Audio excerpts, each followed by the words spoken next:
Olá, pessoal, sejam bem-vindos a mais uma aula falando sobre a ergonomia em geral. De maneira geral, quanto mais espaço você tem no seu imóvel, mais liberdade para decorar ele você vai ter. Mas isso não quer dizer que vai ser fácil. Pode até parecer uma tarefa fácil, né, ter um ambiente grande para mobiliar, só que quanto maior a casa, mais espaços vazios você terá que preencher com móveis, decorações, o que consequentemente sairá muito mais caro, além de se preocupar também com o aquecimento, com a acústica e etc. Já em espaços pequenos, a dificuldade é justamente fazer caber tudo aquilo que é necessário sem comprometer a circulação. E é justamente por isso que essa aula é tão importante, porque nós vamos descobrir os padrões aí de medidas utilizados no nosso dia a dia para que você consiga ter o que você precisa no espaço que você precisa e do jeito que você sempre sonhou. Como o nosso estudo ele será voltado para a relação aí do homem e da mulher com a casa, a gente vai começar falando aí sobre a estatura média do brasileiro. Cada país, pessoal, possui uma média de altura aí para os seus cidadãos. No Brasil, a estatura média de um homem é de 1,74 m. Já para as mulheres, essa estatura varia aí entre 1,62 m em média. Você pode estar se perguntando por que isso é importante. Porque as casas são projetadas para as pessoas e, sendo assim, é imprescindível que elas sejam feitas aí de acordo com os padrões de arquitetura. Para isso, nós precisamos conhecer o espaço que as pessoas ocupam e, então, vamos observar algumas imagens. Essa ilustração ela foi retirada do livro A Arte de Projetar em Arquitetura. Aqui a gente consegue observar, então, as posições simples aí do dia a dia que foram medidas para que a gente tenha aí conhecimento de quanto que essas posições ocupam em determinado espaço. Então, por exemplo, na imagem 1, a gente poderia dizer que essa pessoa está amarrando um calçado, por exemplo. Para isso, ela precisaria aí de pelo menos 1,40 m de espaço livre para não bater nem a cabeça, nem os pés aí em algum lugar. Essa informação ela é de extrema importância, por exemplo, para quem vai projetar um hall ou uma lavanderia, onde você vai deixar ali os sapatos para você calçar quando você sai ou deixar quando você chega. Na imagem 2, por exemplo, a gente consegue observar quanto que uma pessoa ocupa sentada com as pernas aí dobradas nessa posição de borboleta. Ou seja, ela vai ocupar aí pelo menos 75 centímetros de largura. E assim sucessivamente, pessoal. Aí vocês podem observar cada imagem depois com mais detalhes, tá bom? Essas imagens aqui que vocês estão vendo, elas estão em milímetros. Então, você consegue ver aqui na imagem 2, por exemplo, que de largura está 750. E como que eu faço para converter isso em centímetros? Caso você não saiba, eu vou explicar aqui rapidamente para você. Então, as medidas estão lá em milímetros. Para você convertê-las para centímetro, basta você dividir o valor por 10. Ou então, você pode converter esse número em centímetros apenas deslocando para a esquerda uma casa da vírgula, como esse exemplo aí que eu vou mostrar para vocês. 750,0 está representando 750 milímetros. Deslocando então a vírgula uma casa para a esquerda, vai ficar 75,0, que seria a medida em centímetros. Dessa forma, você consegue converter qualquer número que estiver em milímetros em centímetros. Outro exemplo, 875,0 milímetros. Se você deslocar a vírgula uma casa para a esquerda, você já vai saber quanto que isso equivale em centímetros. Então, em centímetros é 87,5 centímetros. A sigla para milímetros, quando vocês verem em algum lugar, é mm, e a sigla para centímetros, né, a abreviatura, aliás, é cm, tá bom? Então, continuando aqui a nossa aula. Aqui a gente tem mais algumas posições que são interessantes também para a gente conhecer quando a gente vai fazer o projeto da nossa casa. Então, por exemplo, na figura 17 aí, você consegue observar o espaço necessário para uma pessoa baixar e pegar ou colocar alguma coisa no forno, por exemplo, que é de 1,12 m. Menos do que isso, a pessoa pode bater as costas aí em algum lugar, ou até mesmo ter que colocar esse objeto aí, essa travessa, por exemplo, no fogão de lado, que não é interessante, né? Na figura 23, podemos considerar, por exemplo, 1 m como a medida mínima de um box de banheiro, por exemplo, já que essa aí é a posição que a gente usa para lavar o cabelo. Menos que isso, dá para fazer um box? Dá, pessoal, mas deixa o box aí bem apertado, tá? Não é interessante que você tenha um box, por exemplo, aí menor do que 80 centímetros, porque senão você vai ficar batendo os seus cotovelos aí na parede toda vez que você for tomar banho. Essa outra imagem aqui, ela foi retirada do livro Dimensionamento em Arquitetura. Nela nós podemos observar as alturas variadas para bancos, cadeiras e banquetas. Uma fábrica de cadeira, por exemplo, não pode sair por aí fazendo cadeira do tamanho que ela quiser.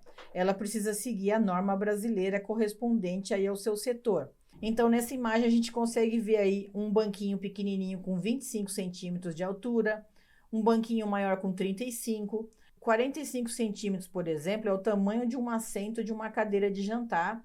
E como você pode observar aí, de acordo com as medidas, você consegue ver qual é o posicionamento também do corpo. Você consegue ver lá que uma banquetinha de 25 centímetros de altura, a pessoa vai ficar naquela posição ali. Numa cadeira, por exemplo, de 45 centímetros, ela já consegue ficar com a coluna reta e os joelhos aí posicionados adequadamente aí para uma boa postura. A partir de 65 centímetros, você já está vendo aí que já fica a bunda encostada lá em cima no assento, e aí, consequentemente, essa pessoa ela já vai ficar com os pés para cima. E 75 centímetros, a mesma coisa, que são aí as alturas de 65 a 75, são alturas de banqueta, para quem vai fazer ilha com aqueles bancos mais altos. Nessa outra ilustração, nós podemos ver qual é o espaço mínimo necessário para uma pessoa puxar uma cadeira e se sentar. Então, a gente consegue ver aí que para a pessoa conseguir fazer isso, ela precisa ter pelo menos 80 centímetros de espaço livre para ela conseguir puxar essa cadeira e se sentar aí confortavelmente sem bater em nada. Ao lado, a gente consegue ver a altura padrão para uma mesa, por exemplo, de estudos ou uma mesa de jantar tradicional, que vai aí na média de 74 a 75 centímetros, podendo chegar aí até 80 centímetros. Quanto maior a mesa, mais você vai ter que se preocupar aí com o ajuste do assento, né? Então, para uma mesa aí de 74, 75 centímetros, você vai ter aí uma cadeira tradicional, que a pessoa vai ficar sentada aí nessa posição. Outra coisa também que a gente consegue observar aí nessa imagem é que para uma pessoa sentar aí, acomodar as costas confortavelmente, ela precisa aí de um espaço de pelo menos 45 centímetros do joelho até o final da coluna. Aqui a gente consegue observar que para uma pessoa passar atrás de uma outra que está sentada, é necessário aí um espaço mínimo de 40 centímetros. Nesse caso aqui, a pessoa vai passar de lado. Do lado direito, a gente consegue ver que para passar de frente, é necessário que você considere aí pelo menos 55 centímetros. Hoje em dia, a medida recomendada para você deixar em qualquer espaço assim para você passar é de no mínimo 60 centímetros. Aqui nessa imagem a gente consegue observar várias coisas. Por exemplo, que a altura padrão de uma cadeira é de 44, 45 centímetros, que até 1,40 m de altura, uma pessoa sentada consegue guardar um objeto na prateleira à frente dela, sem precisar levantar. Que as prateleiras ou os armários que ficam acima da nossa cintura, eles devem ser proporcionalmente menores do que a parte inferior, para que você não bata a sua cabeça. Que a altura máxima aí de uma prateleira ou armário, quando não se deseja acessar essa parte de cima com escada, deve ser aí de até 1,90 m. Então, até 1,90 m, uma pessoa aí com a estatura média, ela consegue esticar o braço e guardar alguma coisa sem precisar da escada. Agora que nós já conhecemos as medidas mínimas que o corpo humano precisa para fazer determinados movimentos, nós podemos começar a pensar aí na decoração e na ocupação dos espaços na nossa casa, e a gente vai começar pela garagem. Vocês já viram aquelas casas onde a garagem só cabe um carro bem pequeno que não deixa nem o motorista entrar? Ou então aquelas garagens que são tão baixas que o motorista não consegue nem ficar de pé? Várias casas construídas aí nos anos 50 ou antes foram feitas assim. Se você está construindo ou reformando a sua casa, você precisa pensar em todas as funções que aquele espaço ele vai ter para que você não tenha problemas. Se a sua garagem for fechada, por exemplo, é importante que você meça seus carros antes de projetar. Faça o portão o mais largo possível para que você não tenha que ficar calculando a distância na hora de estacionar o seu carro na garagem. Para ganhar espaço, faça o portão social junto com o portão da garagem. Quando você faz separado, dessa forma aí que eu estou mostrando para vocês, você vai precisar ter uma coluna geralmente entre eles, o que vai acabar estreitando aí a sua entrada na garagem. Se você não dirige ou não tem carros, pessoal, mesmo assim, faça garagem na sua casa. Você pode alugar as vagas para algum vizinho que esteja precisando, ou caso um dia você vá vender aí a sua casa, ela será muito mais valorizada se tiver garagem. Ninguém quer uma casa sem garagem. Existem carros de todos os tamanhos, pequenos, médios e grandes. Um carro médio, ele mede aí por volta de 4,5 metros por 2 metros. Considerando essa medida e pensando que hoje em dia toda família tem pelo menos aí 2 carros na garagem, qual seria a medida ideal para você guardar 2 carros um ao lado do outro? Então, vamos supor aí que a gente está falando aí de uma garagem de 6x6. Essa seria aí a medida mínima para você guardar 2 carros um ao lado do outro confortavelmente. Porque para entrar e sair do carro, pessoal, uma pessoa média precisa aí de pelo menos 50 centímetros de vão aí para conseguir abrir a porta. Mas para abrir a porta totalmente, confortavelmente, o ideal é que você deixe aí de 85 a 1,5 m para que essa porta ela abra aí tranquilamente. E você também precisa deixar espaços aí, tanto entre os carros como nas laterais, para você circular, para você varrer, para você guardar uma bicicleta, guardar um brinquedo, alguma coisa assim. Então, uma garagem aí de 6x6, ela atende aí perfeitamente esse requisito para você guardar 2 carros um ao lado do outro. E se o meu terreno for comprido, qual o tamanho mínimo que eu tenho que ter aí para guardar 2 carros um na frente do outro? Bem, nesse caso você vai precisar aí de uma garagem de pelo menos 10x4. E aí, por que 10x4? Porque você precisa ter esses 4 metros aí de largura para você poder entrar e sair confortavelmente e você também fazer a circulação, guardar alguma coisa, como eu falei para vocês. E se você tiver, por exemplo, projetando aí uma kitnet ou um predinho de 2, 3 andares para você alugar, que hoje em dia está na moda, né? O pessoal está investindo aí bastante em kitnet, estão derrubando aí as casas antigas, comprando casas antigas e fazendo pequenos predinhos. E é importante que você também conheça as dimensões aí mínimas necessárias para você fazer esse tipo de garagem. Então vamos ver aqui alguns exemplos. Nesse modelo aqui de vaga de garagem do lado esquerdo, a gente consegue ver aí que tem 4,50 m para o carro entrar e 5,25 m para o carro estacionar nas vagas. A distância aí de uma linha para outra é de 3 metros. Com essas medidas, você vai conseguir estacionar o seu carro na garagem aí dessa forma. Só que para isso você precisa ter um terreno aí com essa medida, né, total. Do lado direito você consegue ver aí que é uma garagem um pouco maior. Ela tem 6 metros do lado esquerdo e 5,25 m nas vagas. E a distância de uma vaga para outra aí é de 2,30 m, 2,40 m. Nesse modelo aí você consegue ver que é um pouco mais espaçoso, né? Você vai ter mais espaço para você poder entrar nas vagas. Esses dois modelos aí que vocês estão vendo são para garagens aí que tem aí pelo menos uma média aí de 9,75 m e 11 metros de frente. Aqui a gente consegue ver outros modelos aí de garagem para quem não tem tanto espaço. Do lado esquerdo aqui você consegue ver aí que tem uma frente aí de 5,40 m, onde do lado esquerdo o carro vai entrar e aí a pessoa vai precisar fazer baliza, né? E estacionar na vaga conforme vocês estão vendo aí. E aí tem as medidas também da vaga que você precisa deixar se você for fazer esse modelo aí de garagem. No meio você consegue ver que é uma garagem de 7,75 m. O carro ele vai parar em 45 graus. Então você tem aqui uma medida de 3 metros para o carro fazer a manobra e 4,75 m para o carro ficar estacionado, sendo que o intervalo aí de distância de uma vaga para outra é de 3,25 até 3,40. Se você tiver uma garagem de 10 metros, como esse modelo aí que a gente está vendo do lado direito, sendo 5 metros aí para o carro passar, e na parte estacionada 5,10 metros, você vai conseguir parar os carros a 60 graus. É um pouco mais confortável do que os outros modelos, né? É mais fácil de entrar e de sair. Então, esses são aí os modelos de garagem, caso você esteja aí pensando em fazer um predinho, alguma coisa assim, tá bom? Agora a gente vai falar um pouquinho sobre as portas. Aqui nós vamos falar das dimensões, né?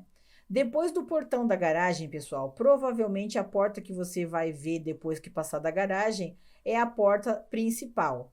Ela também é chamada aí de porta social, porque é através dela aí que as visitas vão entrar na sua casa. As portas de entrada, geralmente, elas são maiores do que as outras portas, tanto para chamar atenção quanto para embelezar aí a frente da sua casa. E também, né, para passar a mudança, né? É a porta principal que você vai passar aí os móveis quando você for mudar para essa casa. Então, é interessante aí que ela tenha as medidas mínimas. A sua porta social, ela não precisa combinar com o restante das esquadrias da casa. Como ela é uma porta de destaque, você pode abusar aí da criatividade e colocar uma porta aí bem diferentona, inclusive com a cor diferente do restante da casa, para justamente dar esse destaque.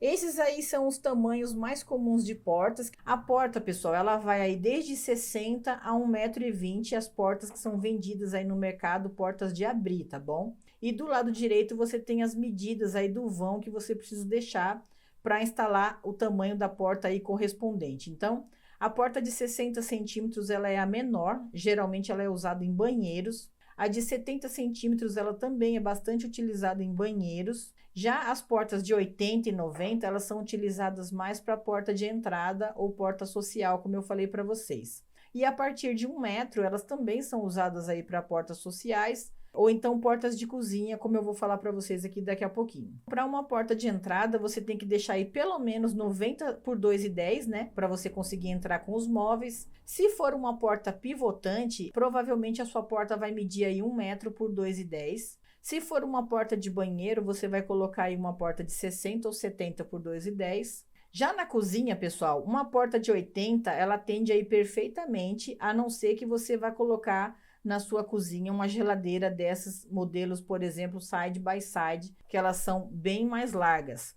Nesse caso, eu sugiro que você coloque uma porta maior na sua cozinha, porque senão você vai precisar desmontar aí tanto a porta da geladeira quanto a porta da entrada para você passar com essa geladeira. No quarto, você pode deixar uma porta de 80, que passa tranquilamente os móveis, e na lavanderia também, uma de 80 atende perfeitamente. Você também pode fazer as portas da sua casa sob medida, com um marceneiro ou um serralheiro. Isso vai depender aí do estilo da sua casa, né? De como que você quer a sua casa. As portas de correr, elas são aí bem interessantes porque você não ocupa espaço de abertura, né? Então, se você estiver projetando aí a sua casa, é interessante que você coloque algumas portas dessa para você melhorar aí a circulação. Aqui nós vamos tratar apenas dos modelos mais comuns, que são as portas de abrir, tá bom? Agora a gente vai conhecer os elementos de uma porta. Então, caso você não saiba aí, quando você for comprar uma porta, você precisa comprar esse conjunto de coisas para cada porta para você ter o acabamento aí completo dela. A guarnição, como vocês podem ver aí, é essa parte externa do batente e ele é utilizado aí para dar acabamento, para não ficar aparecendo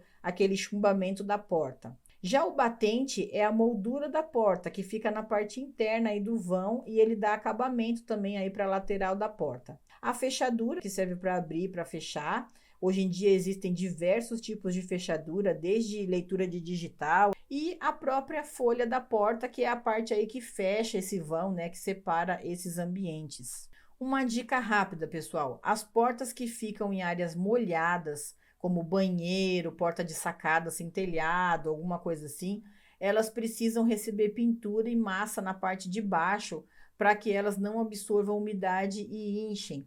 Vocês já devem ter visto aí, ou já deve ter aí na casa de você, alguma porta, por exemplo, de madeira, que quando começa a chover muito, ela começa a pegar no piso, e aí você tem que chamar um marceneiro ou alguém aí para cortar, né, para tirar um pouco da porta embaixo para ela parar de pegar. Mas todo ano você tem que ficar ajustando, porque conforme vai chovendo, a porta vai inchando. Isso acontece porque muitas portas na parte de baixo, elas vêm aí, às vezes vêm até aberta, né? Então é importante aí que você passe massa embaixo e você pinte a porta embaixo para que ela não tenha aí contato com essa umidade. Agora a gente vai falar um pouquinho sobre as janelas. Quando nós estamos construindo uma casa e estamos pensando nas janelas, nossas preocupações são com a cor, se passa ruído, se é resistente, se é fácil de limpar, entre outras coisas, né? Para que um ambiente ele seja considerado saudável, ele precisa receber luz do sol e ventilação. Quem faz isso? As esquadrias, que são as portas e as janelas. Antes de projetar um espaço, o arquiteto ele precisa consultar o código de obras da cidade onde vai ficar o imóvel. E aí, quando ele faz isso, ele vai consultar os recuos obrigatórios, né? Tanto de lateral, fundo e frente. É assim que ele descobre o tamanho mínimo aí que ele tem que colocar no seu projeto. Uma coisa que vocês precisam ter em mente: em quartos, por exemplo, a norma diz que a janela não pode ser menor do que 1/6 do piso. O que isso quer dizer? Se você tem aí um quarto que tem 3x4, por exemplo, ou seja, 12 metros quadrados, a janela desse quarto não pode ser menor do que 2 metros quadrados. Se você colocar uma janela menor, provavelmente você vai ter aí uma circulação de ar e de luz bem inferior ao adequado. E quando a gente estiver falando aí de janelas para sala, cozinha e banheiro, você não pode ter uma janela menor do que 1/8 do piso. Então, por exemplo, um banheiro aí de 6 metros quadrados, ele precisa ter pelo menos uma janela de 75 centímetros. Deixa eu te perguntar uma coisa: você se dá bem com seu vizinho? Ou você não pode nem ver a cara dele? Se você está no segundo time, você provavelmente está entre a maioria. Todo mundo tem um vizinho chato, né, pessoal? Infelizmente, que reclama de tudo, que fica cuidando aí da vida alheia, entre outras coisas. Se você tem um terreno grande, você pode projetar a sua casa aí de forma que te dê privacidade. Agora, se você comprou um terreno estreito, é bem provável que você vai ter aí vizinhos bem colados na sua casa, né? E consequentemente aí no seu muro. E é sobre isso que eu quero falar aqui para vocês, sobre janelas viradas para os vizinhos. A lei diz, pessoal, que você não pode abrir janela virada para o seu vizinho, a menos que você deixe aí 1,5 metro de distância da sua janela até o muro de divisa. Muita gente constrói sozinho hoje em dia e não respeita a legislação e acaba colocando a janela aí colada no muro de divisa, ou por falta de conhecimento, ou porque às vezes o terreno do lado está vazio e a pessoa pensa: não tem ninguém morando aí, eu vou abrir a janela para o vizinho e vou economizar o espaço que eu teria que deixar de corredor. Se você fizer isso, pessoal, você precisa estar ciente de que em algum momento o seu vizinho ele vai construir e ele vai acabar fechando aí completamente a sua janela. Então, jamais faça isso. Sempre respeite a legislação. Se você tiver janela virada para o seu vizinho, você precisa deixar aí pelo menos 1,5 metro de distância dessa janela até o muro de divisa, para que isso aí não aconteça na sua casa, tá bom? Então vamos falar aqui sobre os tamanhos mais comuns de janela. Eu coloquei aqui algumas medidas para vocês. Então a gente tem janelas aí de 1 metro por 1,5, 1 por 2, 1 por 1,20, 1,20 por 1,50, 1,20 por 2, 60 por 80, 50 por 50, 40 por 60, 60 por 60. Esses são os tamanhos tradicionais que você vai encontrar aí no mercado quando você vai comprar uma janela aí padrão, tá, pessoal? O peitoril da janela padrão é de 1,10. Essa distância é a distância aí do chão acabado até o início da janela, é chamado aí de peitoril. As janelas dos quartos, elas precisam ser diferentes aí do restante da casa. Elas precisam ter veneziana para escurecer o ambiente, que é esse modelo aí que eu estou mostrando para vocês, né? Para que você consiga ter um sono aí revigorante, você precisa deixar o ambiente aí do seu quarto totalmente sem luz para que você consiga dormir. Já para o restante da casa, você pode usar e abusar dos vidros aí para que você tenha aí bastante iluminação nos seus ambientes. Já para as janelas dos banheiros, se você mora perto de vizinho, é interessante que você escolha aí um vidro que não deixe ver de fora para dentro e vice-versa. Um vidro muito utilizado em banheiros é o boreal incolor. Dependendo aí do projeto do seu banheiro, pode ser que ele fique sem janela. Isso é muito comum em apartamentos, né? Nesse caso, você precisa instalar uma ventilação mecânica que chama VentoKit. É um exaustor para banheiro, muito utilizado aí também em prédios comerciais. Se o seu terreno é muito estreito e você não quer perder aquele 1,5 metro aí na lateral da sua casa, você pode construir, se não houver nenhuma restrição na legislação da sua cidade, você pode fazer aí um poço de luz ou um jardim de inverno como esses aí que eu vou mostrar para vocês. Ele serve para que você ocupe aí totalmente o seu terreno. Só que ao invés de você ter uma janela virada aí para o corredor, né, que vai dar para o seu vizinho, você vira as suas janelas, né? Você projeta aí o seu espaço virando essas janelas para esse ambiente. Vocês podem ver aí nessas fotos que todas as janelas que deveriam estar viradas aí para o lado do vizinho, elas são viradas para esse jardim de inverno. E com isso você consegue aí fazer um laguinho de carpa, colocar plantas e etc.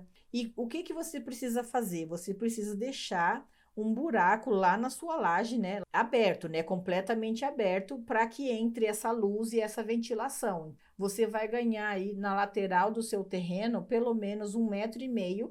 Só que você vai precisar fazer esse poço de luz para você virar as janelas que vão dar aí para esse ambiente, para esse espaço aqui, tá bom? Cada prefeitura, ela exige aí uma metragem mínima de poço de luz, né? Se for apenas para ventilar banheiros, por exemplo, o poço de luz ele pode ser pequeno, tipo 1 m por 1 m. Agora, se for para ventilar outros ambientes da casa, é importante aí que você deixe vãos maiores, tipo 3 metros de diâmetro, pelo menos. Pé direito duplo. O pé direito duplo quer dizer o dobro do pé direito padrão. Ou seja, se numa obra o pé direito padrão é de 3 metros, ao dobrar essa metragem, no final teremos aí um pé direito duplo com 6 metros. O pé direito duplo, ele está na moda aí entre os arquitetos hoje em dia, mas será que ele é tão maravilhoso assim? Vamos conhecer algumas vantagens e desvantagens? Então vamos começar aí pelas vantagens. A primeira delas é a ventilação, a sofisticação, a iluminação natural, a apreciação da natureza, permite fazer mezaninos e possui aí com certeza uma valorização do seu imóvel, né?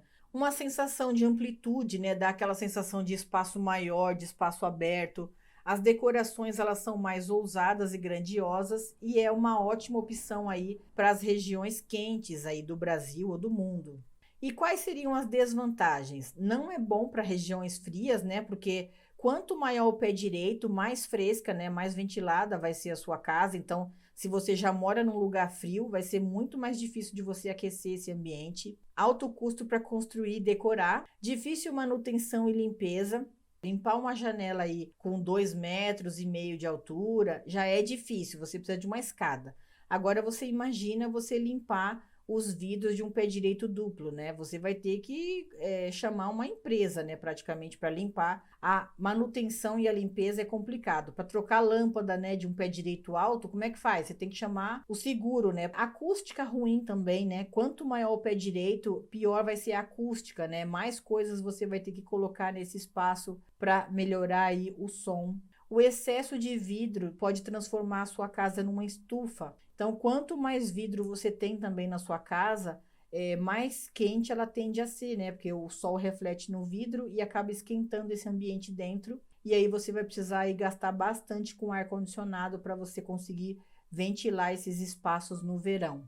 Não combina muito com áreas pequenas. Geralmente, quem tem pé direito duplo possui terrenos grandes, né? Para valorizar aí o jardim, para valorizar o espaço. Então, se você tem um terreno estreito, você precisa ver bem aí se vai ficar interessante você fazer um pé direito duplo, principalmente se você mora na cidade, né? Porque quanto mais vidro, quanto mais vão você tiver, maior a visibilidade aí de quem está ao redor para ficar olhando aí para sua casa, tá bom? Agora eu vou falar um pouquinho para vocês sobre o forro de drywall, né? A medida que você precisa deixar, se caso você queira fazer aí um forro de drywall na sua casa. Se você optar, então, pessoal, por fazer um forro de drywall, que é o que mais é utilizado hoje em dia, você precisa saber que ele vai ocupar aí pelo menos 15 centímetros do seu pé direito. Então, tem gesseiro que consegue deixar aí com menos, 10 centímetros, por exemplo. Mas é preciso que você tome aí bastante cuidado com as lâmpadas, né? Se você for colocar algum tipo de iluminação que tenha uma profundidade maior, considere o padrão aí de 15 centímetros que vai caber qualquer tipo de iluminação que você for colocar aí dentro desse gesso. Pisos e revestimentos. O tamanho dos porcelanatos, então tem de 60 por 60, 25 por 25, 54 por 54, 60 por 1,20, 80 por 80, 90 por 90, 20 por 1,20, que seriam o caso dos amadeirados. As cerâmicas, pessoal, elas têm geralmente essas medidas aí, 6 por 6, 15 por 15, 15 por 30, 30 por 30, 45 por 45, 58 por 58, 60 por 60, 74 por 74 e até 80 por 80. E agora falando aí dos laminados, né? Os laminados, eles possuem aí diversos tamanhos. Você pode considerar aí que um laminado tenha em média 1,35 m por 21 centímetros. E o piso vinílico? O piso vinílico, ele possui aí uma média de 1,21 m por 18, dependendo aí do fabricante, né? Então agora eu vou falar um pouquinho para vocês sobre as alturas ideais para você colocar uma arandela. Se você tiver um pé direito aí entre 2,50 e 2,70, pessoal, instale as arandelas da sua casa a partir de 1,80 m do chão. A gente já falou sobre a altura dos quadros, mas como a gente está falando de medidas aqui, eu vou deixar aqui também para vocês. Para você colocar um quadro parede, você vai colocar o eixo do quadro, que é o centro do quadro, a mais ou menos 1,60 m do piso. E as tomadas? A tomada baixa, ela fica a 30 centímetros do chão, a tomada média de 1,20 a 1,30 e a tomada alta de 2 a 2,25 m do piso acabado. E os rodapés? Se o pé direito for maior do que 2,50, você pode usar rodapés aí de 15 a 20 centímetros de altura. Abaixo de 2,50 m, é interessante que você use aí um rodapé menor de 7 a 10 centímetros para ele ficar mais proporcional à altura do seu pé direito. E qual que é a altura ideal para você instalar uma torneira de jardim? O ideal é que você coloque ela aí a 75 centímetros do piso. Tem muita gente que na hora que faz o projeto da casa ou constrói a casa, esquece de colocar as torneiras em determinados locais da casa. E quando você muda, que você vai fazer aquela faxina na casa, cadê a torneira, pessoal?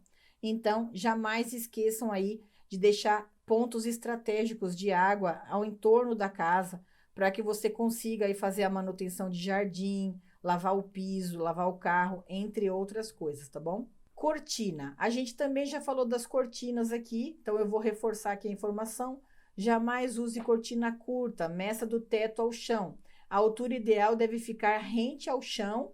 Na largura, compre sempre 2 vezes a medida da parede. Por exemplo, se a parede tem 3 metros de largura, compre uma cortina aí com 6 metros de largura para ficar bonito o caimento. Se você tiver forro de gesso, você pode fazer lá aquela abertura no gesso e colocar o trilho no teto. E aí você vai colocar a sua cortina desde lá de cima até encostada no chão, como a gente está vendo aí nessa imagem. O varão da cortina. A espessura do varão, geralmente ele é de 13 milímetros para a cozinha, 19 milímetros para quarto e 28 e 32 milímetros para sala. Persiana. A persiana ideal, ela deve passar aí pelo menos 20 centímetros para cada lado aí da janela. Por exemplo, numa janela de 2 metros por 1, a persiana deve ter aproximadamente 2,40 metros de largura por 1,40 metro de altura. Tapetes. O tapete não pode ser menor do que os móveis que ficarão sobre ele. Então, a gente está vendo aqui nessa foto o que não fazer, né?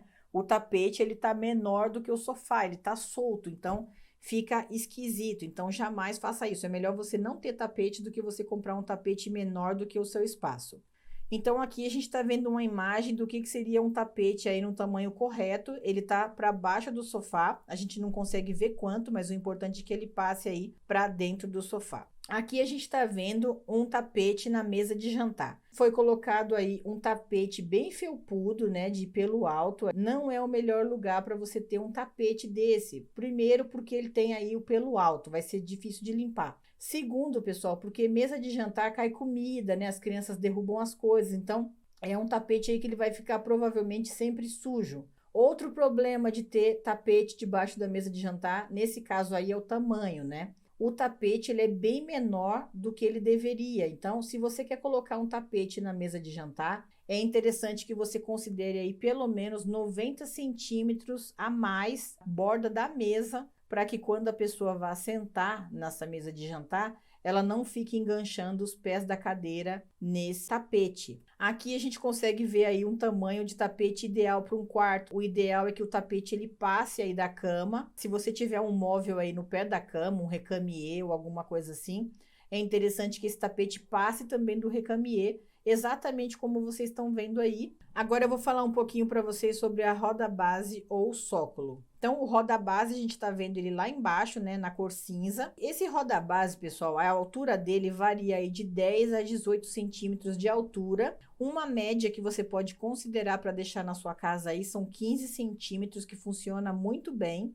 Quando você lava o chão, não fica respingando aí nos seus armários. E vocês conseguem ver aí que na parte de cima desse roda-base tem um armário de 55 a 65 centímetros, dependendo aí do seu projeto. E na parte de cima a gente vai ter o tampo de granito. Se você observar essa imagem, você vai ver aí que o roda-base ele está recuado do armário, né? E ele precisa ser assim, ergonomicamente correto, você deixar esse vão aí de pelo menos 10 centímetros, para que quando você fique aí na frente desse armário, o seu pé ele encaixe, a frente do seu pé ele encaixe aí na frente do armário e você vai ficar com a postura ergonomicamente aí correta. Então, a roda base ela vai ficar 10 centímetros menor do que o seu armário sempre, e o tampo do seu granito ele sempre vai precisar passar do seu armário para proteger o seu armário aí contra a umidade. Caso pingue alguma coisa aí nessa pia, né? Ele vai bater ali naquela pingadeira e vai cair para o chão e ele vai desviar a água aí do seu armário. E por fim, a gente vai falar aqui das soleiras, que elas são encontradas aí nos home centers, né? Na largura de 60, 70 e 80. E a profundidade vai depender aí do tamanho do batente da sua porta, que geralmente gira aí em torno de 14 centímetros. Isso era o que eu tinha para falar para vocês aí sobre ergonomia no geral. Na próxima aula a gente vai começar a falar de ergonomia nos espaços específicos da casa, começando pelo banheiro.